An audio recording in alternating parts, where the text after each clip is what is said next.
नमस्कार, मैं Amit Sharma, BEd first year के बुक संख्या एवं विषयों की समझ से। कल तक अपन प्रयोगशाला विधि के बारे में अध्ययन कर रहे थे। आज हम प्रदर्शन विधि के बारे में अध्ययन करेंगे। जहाँ प्रयोगशाला विधि के दोष शुरू हो जाते हैं, वहाँ प्रदर्शन विधि जन्म लेती है।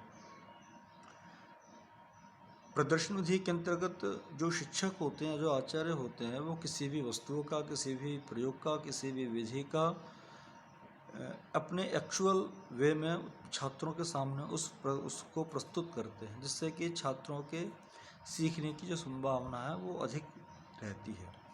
इसकी जो विशेषताओं के बारे में अध्ययन करते हैं, इन विशेषताओं से पहली बात आती है कि इस विधि में समय कम लगता है, क्योंकि यहाँ प्रदर्शन विधि में क्योंकि एक बार प्रदर्शन किया जाता है और वो छात्रों के सामने किया जाता है। लेकिन प्रयोगात्मक विधि में प्रत्येक बालक को अलग अलग प्रयोग करने होते हैं, जिससे कि समय सीमा बहुत ज़्यादा रहती है। इसलिए प्रदर्शन विधि समय के हिसाब से काफ़ी फ्लेक्सिबल और अच्छी विधि मानी जाती है। दूसरी पर बात करते हैं, ये कम व्ययशील है। इसमें पैसों की जो लागत है या धन की जो लागत है वो कम लगती है, क्योंकि प्रयोगशाला विधि में यदि मान लो 20 छात्र एक साथ जाते हैं तो 20 छात्रों के लिए 20 प्रकार के प्रयोगशाला की जो पूरी किट है वो अपन को चाहिए। लेकिन प्रदर्शन विधि में जो अध्यापक या जो आचार्य प्रदर्शन करता है विधि का या प्रयोग का या विषय वस्तु का, उसको अपन केवल उसके लिए एक ही किट की आवश्यकता होती है और अन्य किट की आवश्यकता उसमें नहीं होती है। तीसरी अपन बात करते हैं, यहाँ इस विधि में सभी छात्र एक स्थान पर एकत्रित होकर एक साथ एक प्रयोग को देख सकते हैं। उस प्रयोग की एक साथ सभी छात्रों के समक्ष व्याख्या भी की जा सकती है।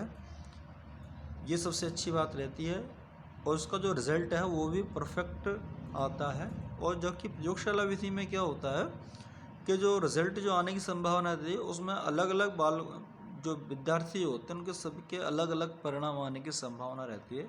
लेकिन प्रयोगशाला विधि में एक ही परिणाम आता है, संभावना का कोई कॉलम है ही नहीं। अगली अपन बात करते हैं, इस विधि का जो प्रदर्शन शिक्षकों के द्वारा किया जाता है, ये सफलतापूर्वक संभव हो जाता है एक ही बार में, क्योंकि अध्यापक जो होते हैं वो बालकों की अपेक्षा, विद्यार्थियों की अपेक्षा अधिक ज़्यादा इंटेलिजेंट होते हैं। तो इसका जो परिणाम है वो या इसका जो कार्य है, प्रयोग का जो कार्य है, वो एक बार में पूर्ण रूप से सफलतापूर्वक संपन्न किया जा सकता है।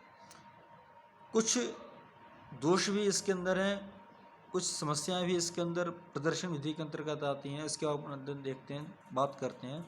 इसका जो दोष है वो ये है कि अपन सभी छात्रों के सामने प्रदर्शन तो कर रहे हैं, लेकिन अपन ये नहीं जानते कि कितने छात्र इसको अच्छी तरह से देख रहे हैं, कितने छात्र इसको अच्छी तरह से सुन रहे हैं। इसको हमें इसके बारे में को पता नहीं पड़ता है, और ये छात्र इसको देख रहे हो, अच्छी तरह से सुन रहे हो, ये आवश्यक नहीं। दूसरी अपन बात करते हैं, क्योंकि छात्र जब किसी चीज़ को देखते हैं तो उनके अंदर निष्क्रियता रहती है। जब वो छात्र खुद एक्टिव रहते हैं तो उनके अंदर एक्टिवनेस बनी रहती है। तो प्रयोगशाला विधि में छात्र स्वयं करते हैं तो उनके अंदर एक सीखने की ललक रहती है, उनके अंदर सक्रियता बनी रहती है। जबकि प्रदर्शन विधि में जो अध्यापक प्रयोग करते हैं या विधि को जो बताते हैं, उसमें छात्र केवल देखते हैं और बच्चों को उतना देखने में मज़ा नहीं आता, इंटरेस्ट क्रिएट बालकों के अंदर नहीं रहता।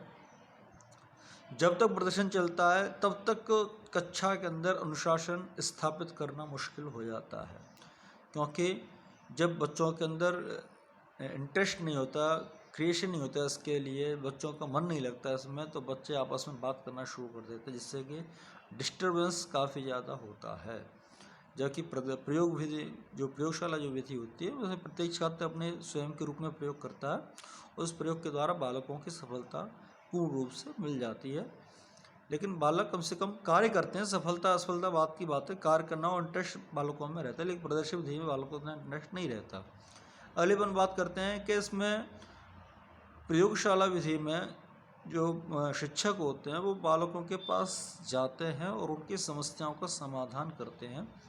लेकिन यहाँ जो प्रदर्शन विधि है उसमें व्यक्तिगत रूप से बालकों की समस्याओं का समाधान नहीं हो सकता, बालकों की समस्याओं का निराकरण नहीं हो सकता। जबकि प्रयोगशाला विधि में व्यक्तिगत रूप से बालकों की समस्याओं का निराकरण हो सकता है। ये दोष यहाँ पर निकल कर आता है, क्योंकि प्रयोगशाला विधि में अध्यापक का अटैचमेंट सिर्फ एक समय में एक छात्र के साथ रहता है, जबकि प्रदर्शन विधि में काफ़ी सारे छात्रों के साथ अध्यापक को अपना अटैचमेंट करना होता है, जिससे बालकों की जो समस्या है वो पूर्ण नहीं हो पाती हैं। आज के लिए इतना ही, धन्यवाद।